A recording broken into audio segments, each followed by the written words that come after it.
ಮಂಡ್ಯ ಕ್ಷೇತ್ರದ ಲೋಕಸಭಾ ಕ್ಷೇತ್ರದಲ್ಲಿ ಯಾವ ರೀತಿಯಾಗಿ ಪ್ರಚಾರದ ಭರಾಟೆ ನಡೀತಾ ಇದೆ ಅಂತ ನಿನ್ನೆ ದರ್ಶನ್ ಹಾಗೆ ಯಶ್ ಇಬ್ಬರು ಕೂಡ ಸುಮಲತಾ ಅವರ ಪರವಾಗಿ ಪ್ರಚಾರ ಕಾರ್ಯವನ್ನು ಮಾಡಿದ್ರು.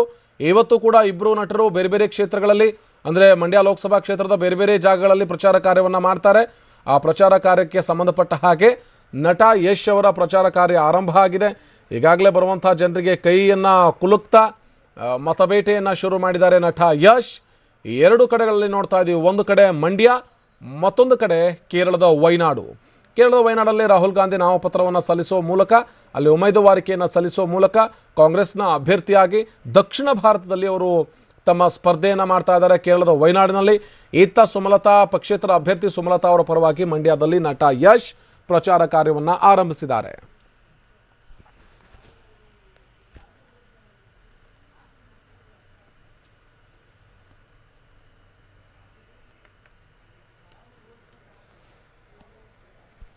ಇನ್ನು ಪ್ರಚಾರ ಕಾರ್ಯದಲ್ಲಿ ಯಾವ ರೀತಿಯಾಗಿ ಅಭಿಮಾನಿಗಳನ್ನು ಅವರು ಕೇಳಿಕೊಳ್ತಾ ಇದ್ದಾರೆ, ಜೊತೆಗೆ ಮಂಡ್ಯದ ಜನರನ್ನ ಮತ ಹಾಕಿ ಎನ್ನುವಂಥ ಅಪೀಲ್ ಮಾಡ್ತಾ ಇದ್ದಾರೆ. ಇನ್ನು ಮತ್ತೊಂದು ಕಡೆ ನೋಡ್ತಾ ಇದ್ವಿ, ಕಾಂಗ್ರೆಸ್ನ ಶಕ್ತಿ ಪ್ರದರ್ಶನ ಇದು. ಯಾಕಂದರೆ ಕಳೆದ ಬಾರಿ ಸೋತಂಥ ಒಂದಷ್ಟು ಕ್ಷೇತ್ರಗಳನ್ನು ಸೇರಿಸಿದಂತೆ ಕಾಂಗ್ರೆಸ್ಸಲ್ಲಿ ಗೆಲ್ಲಲೇಬೇಕಾದಂಥ ಹಠಕ್ಕೆ ಬಿದ್ದಿರೋ ರೀತಿ ಇದೆ. ದಕ್ಷಿಣ ಭಾರತದಲ್ಲಿ ಅತಿ ಹೆಚ್ಚು ಸ್ಥಾನವನ್ನು ನಾವು ಗಳಿಸಿದರೆ ಉತ್ತರ ಭಾರತದಲ್ಲಿ ಅದನ್ನು ಕಾಂಪನ್ಸೇಟ್ ಮಾಡಬೇಕು ಅನ್ನುವಂಥ ಲೆಕ್ಕಾಚಾರ ಕೂಡ ಕಾಂಗ್ರೆಸ್ನದ್ದು. ಇದೇ ವಿಚಾರವನ್ನು ಇಟ್ಕೊಂಡು ರಾಹುಲ್ ಗಾಂಧಿ ಕೇರಳದ ವಯನಾಡಿನಲ್ಲಿ ಸ್ಪರ್ಧಿಸ್ತಾ ಇದ್ದಾರೆ ಅನ್ನುವಂಥ ಮಾತುಗಳು ಕೂಡ ಕೇಳಿ ಬರ್ತಾ ಇವೆ. ಅದರ ಜೊತೆಗೆ ಇಲ್ಲೊಂದು ವಿಚಾರ ಇದೆ, ಕಾಂಗ್ರೆಸ್ನ ರಾಹುಲ್ ಗಾಂಧಿ ಅವರಿಗೆ ಈ ಕೇರಳದ ವಯನಾಡು ಲೋಕಸಭಾ ಕ್ಷೇತ್ರ ಏನು ಅಷ್ಟೇನು ಸುಲಭದ್ದಲ್ಲ.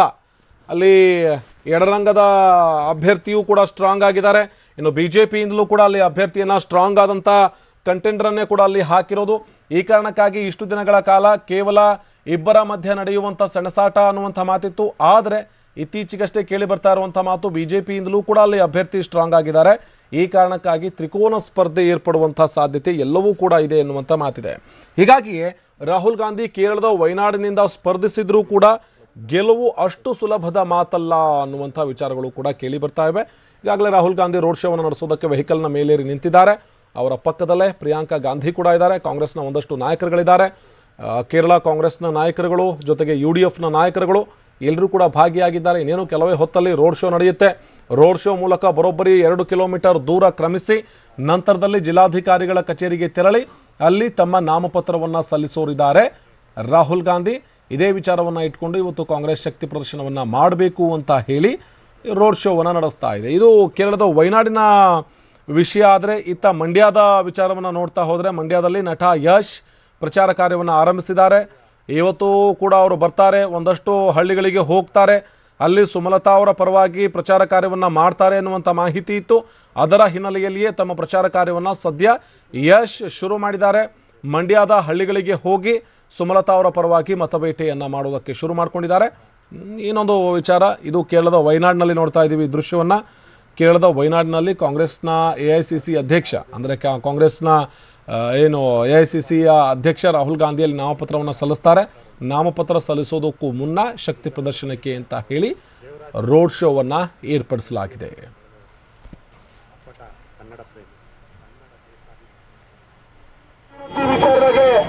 ಇಷ್ಟು ಸಾವಿರಾರು ಕೋಟಿ ಹಣವನ್ನ ಯಾವ ಹಿಂದಿನ ರಾಜ್ಯ ಸರ್ಕಾರಗಳು, ಯಾವ ಮುಖ್ಯಮಂತ್ರಿಗಳು ಕೂಡ ಇಷ್ಟು ಮಟ್ಟಿಗೆ ಅನುದಾನ ಕೊಟ್ಟಿರುವಂತದನ್ನ ತಾವೆಲ್ಲರೂ ಗಮನಿಸಿದ್ದಾರೆ. ನಾನು ನಮ್ಮ BJP ಬೆಂಬಲಿತ ಅಭ್ಯರ್ಥಿಗೆ ಪ್ರಶ್ನೆ ಮಾಡ್ಲಿಕ್ಕೆ ಇಷ್ಟಪಡ್ತೀನಿ. ನಮ್ಮ ಇದನ್ನ ಮಾಧ್ಯಮದಲ್ಲಿ ಹೇಳ್ತಾರೆ, ರೈತರ ಪರವಾಗಿ ಕಾಳಜಿ ಇಲ್ಲ, ಸುಮ್ಮನೆ ರೈತರ ಬಗ್ಗೆ ಮಾತಾಡ್ತಾರೆ ಅಂತ.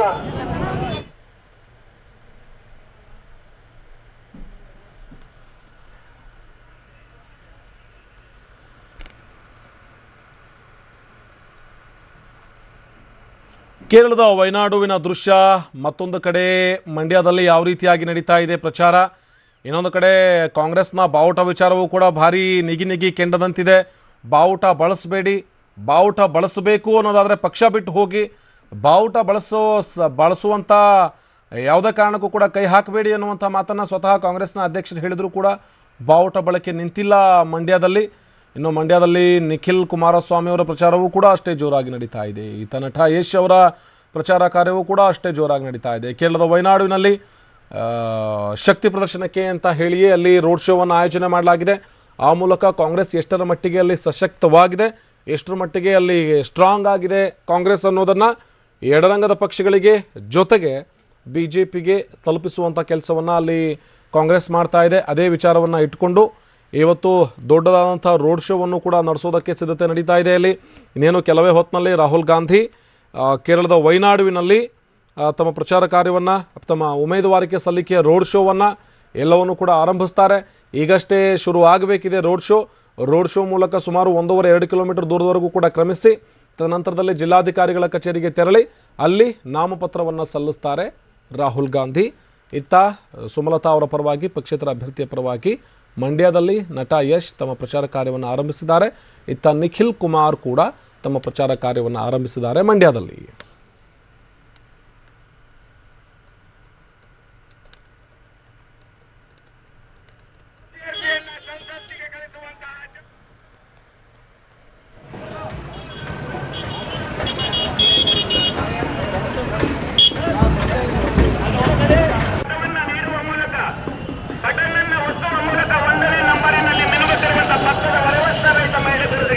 ಚಲಾಯಿಸಿ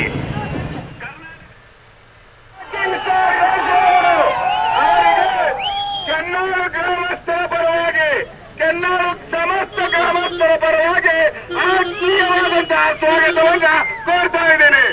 ದಯಮಾಡಿ ಮಹಿಳೆಯರೆಲ್ಲರೂ ಕೂಡ ಹೆಚ್ಚಿನ ಸಂಖ್ಯೆಯಲ್ಲಿ ಬಂದು ಅವರನ್ನ ಸ್ವಾಗತಿಸಬೇಕಾಗಿ ಎಲ್ರಿಗೂ ಆಶೀರ್ವಾದ ಮಾಡಿದ್ದೀರಾ.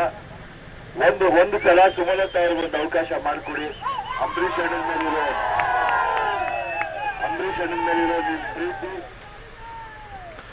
ಇನ್ನೊಂದು ವಿಚಾರವನ್ನು ನೋಡ್ತಾ ಹೋಗ್ತಾ ಇದ್ದೀವಿ. ಅಲ್ಲಿ ಬಿಜೆಪಿಯ ಅಭ್ಯರ್ಥಿಯಾಗಿಯೂ ಕೂಡ, ಅಂದರೆ ಬಿಜೆಪಿ ಜೊತೆಗೆ ಹೊಂದಾಣಿಕೆಯನ್ನು ಮಾಡಿಕೊಂಡಿರುವಂಥ, ಬಿಜೆಪಿ ಪಕ್ಷದ ಜೊತೆಗೆ ಹೊಂದಾಣಿಕೆ ಮಾಡಿಕೊಂಡಿರುವಂಥ ಭಾರತ ಧರ್ಮ ಜನಸೇನಾ ಪಾರ್ಟಿಯ ಏನು ತುಷಾರ್ ವೆಲ್ಲಪಲ್ಲಿ ಇದ್ದಾರೆ, ಅವರು ಅಲ್ಲಿ ರಾಹುಲ್ ಗಾಂಧಿಯವರ ವಿರುದ್ಧ ಸ್ಪರ್ಧಿಸ್ತಾ ಇದ್ದಾರೆ. ಆ ಮೂಲಕ ಕೇರಳದಲ್ಲಿ ತ್ರಿಕೋನ ಸ್ಪರ್ಧೆ ಎನ್ನುವಂಥ ಮಾತುಗಳು ಕೂಡ ಕೇಳಿ ಬರ್ತಾ ಇವೆ. ಸೋಮವಾರವಷ್ಟೇ ಅಲ್ಲಿ ಅಮಿತ್ ಶಾ ಘೋಷಣೆಯನ್ನು ಮಾಡಿದ್ರು, ವೆಲ್ಲಪಲ್ಲಿ ಅಲ್ಲಿ ಅಭ್ಯರ್ಥಿ ಆಗ್ತಾರೆ, NDA ಮೈತ್ರಿಕೂಟದ ಅಭ್ಯರ್ಥಿಯಾಗಿ ಅವರು ಕಣಕ್ಕಿಳಿತಾರೆ ಎನ್ನುವಂಥ ವಿಚಾರವನ್ನು ಸ್ಪಷ್ಟಪಡಿಸಿದ್ರು.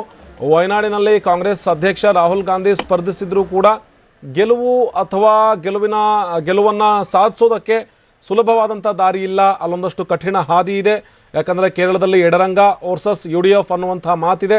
ಇಂಥ ಸಂದರ್ಭದಲ್ಲಿ ಅಲ್ಲಿ ಸ್ಪರ್ಧಿಸಿ ಗೆಲ್ಲುವಂಥ ವಿಚಾರವೂ ಕೂಡ ಭಾರಿ ದೊಡ್ಡ ಮಟ್ಟಿಗಿನ ಸಾಹಸವೇ ಹೌದು.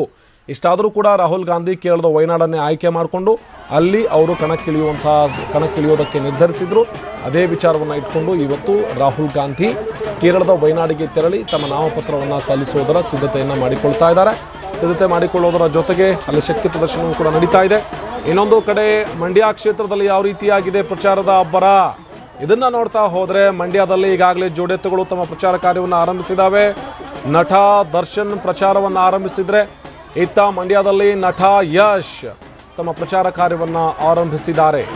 ಇಲ್ಲಿ ನಟ ದರ್ಶನ್ ಅವರ ಬರುವಿಕೆಗೆ ಅಂತ ಹೇಳಿ ಕಾಯಲಾಗ್ತಾ ಇತ್ತು ಇಷ್ಟೊತ್ತು. ದರ್ಶನ್ ತಮ್ಮ